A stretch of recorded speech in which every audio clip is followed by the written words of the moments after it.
That's the one there. That's the original one, I guess. This is a 2015 Chevy Silverado 2500 HD with the 6-liter gas engine and I think the 6L90 transmission. So I've been chasing a noise and I thought it was the power steering pump. As you can see, it looks beautiful, clean, and new down there. There should be a video on me changing that out on the channel.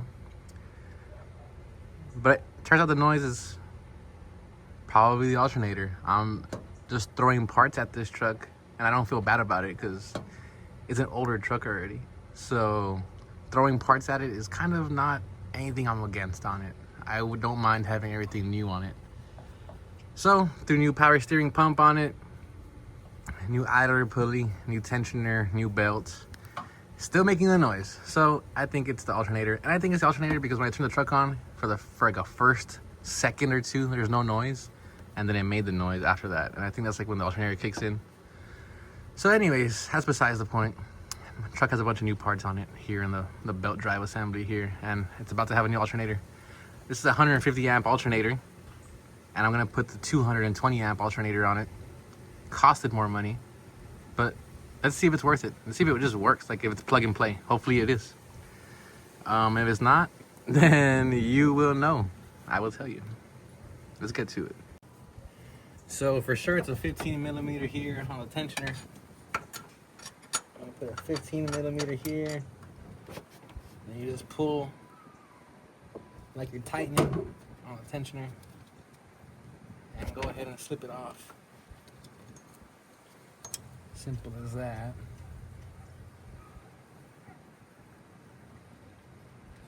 It's kind of a pain in the ass because the tensioner goes really far.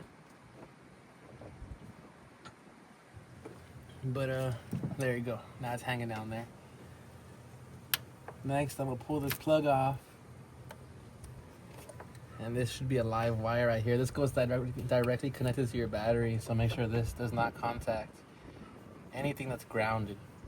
You're gonna short it out, and that's not good at all. Take this off, and let's see what that is. And it seems like I got a 13 millimeter wrench, and that's gonna work, so I'd say it's a 13 millimeter. I'm sure that translates over to something in standard, like inches, right? Probably like ½ inch or something. I like using metric because it's what I have, so that's what it's gonna be. Let me push this over here somewhere that it ain't gonna ground out. Let me think about it for a second. Like right there. And then now I'm gonna start unbolting this alternator from the bracket. So I'm using a 15 millimeter wrench. If you have a socket and a ratchet, or a socket and an impact, highly recommend it doing that way. I have all those tools. I've spent the thousands of dollars buying all those tools. And yet they're about 15 feet away. And I don't feel like getting my fat ass over there to get them. So I will be here wrenching away for a little while. And I will come back to you once I have everything out of here.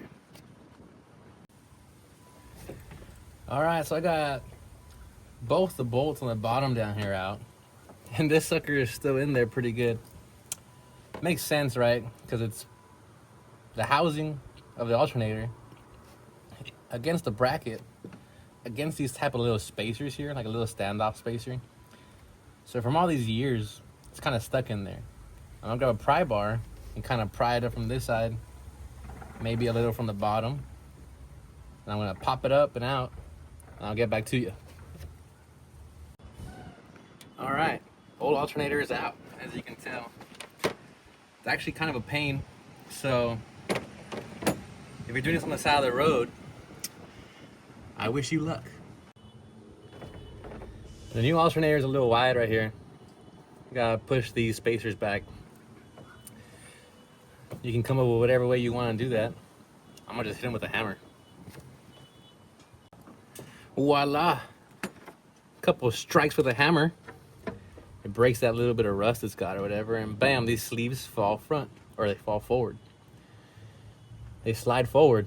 So now, of course, gotta throw them bolts in there, one at a time, real nice like. Go easy on her, you don't want to scare her. I'm gonna do both of them. Go easy on everything. Looks like a direct fit up, which is kind of what I expected. Although this is a higher output alternator, I believe that has to do more with the windings on the inside. Not so much the housing of the alternator, so the housing should fit. What I'm really concerned about is if this truck is gonna care, you know, with the computer system and all. I'm worried if this truck is gonna care if that this alternator is higher output than what the factory, what it came with from factory. I don't think it's gonna care. I see a lot of people with big sound systems, and they throw like these MechMan and JS alternators in there, and I've never heard of them having to calibrate anything or anything like that.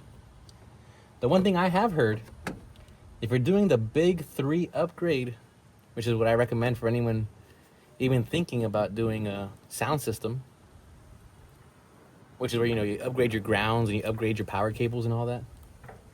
I've heard that you need to remove or relocate the voltage sensor or meter or whatever, and flip it upside down onto one or the other of the leads on the battery. Something like that. I've never had to do it. I've never done it on this generation of vehicle. So, do some more research on that, because I heard that if you don't make that adjustment on there, no matter how high of an output alternator you put on this vehicle, this generation of trucks, it won't charge high enough. So, yeah, do a little research on that. See if that might be what your problem is. If you're, you know, not getting the voltage you need out of your alternator on this generation of vehicle. So I'm gonna tighten this up and I'll get back to you. All right, so I got these 2, what were they? 15mm bolts down here. I got them tight. You gotta remember, all that is going into is an aluminum bracket. I think it's aluminum. So, you know, get it tight, but don't exactly go reefing on it. So take it easy. Just make sure it's snug, like good and snug. 13mm for the top power cable. Also, a little delicate. Don't go reefing on it. Plug in your cable up here, your little connector. And next is a 15mm on that tensioner to get this belt back on there. All right, I got that belt back on there. Actually getting kind of good at that. I kind of just like put the wrench on it, pull that tensioner as much as I can, put that belt on here a little bit, keep it on there with my hand, take that wrench off, put it on a better position on the tensioner, pull it back up, put it more on there. You know, taking little bites out on it, and then take that wrench off one more time, better position, and then stretch that tensioner all the way out, and boom, it throws that belt on there. Make sure you see that your belt is new and looking good, no abrasions, no cuts. Make sure everything's tight. All the ribs are lined up on the ribs of every single pulley. So far, mine was great. And replace your cover. Oh, clean the truck, clean everything, and then place this on there. I'm gonna save my cleaning for another day, whenever I have actual ganas to do it. So yeah, we'll see. I'm gonna clean up. I might actually just turn the truck on, see if this thing's charging or not. Little side note though, I also saw on my dashboard, the reason I decided to throw this part at my truck, you know, an alternator, on the dashboard, it was just going down and down in voltage. And then I threw a battery tender on my battery after I realized that it was going down.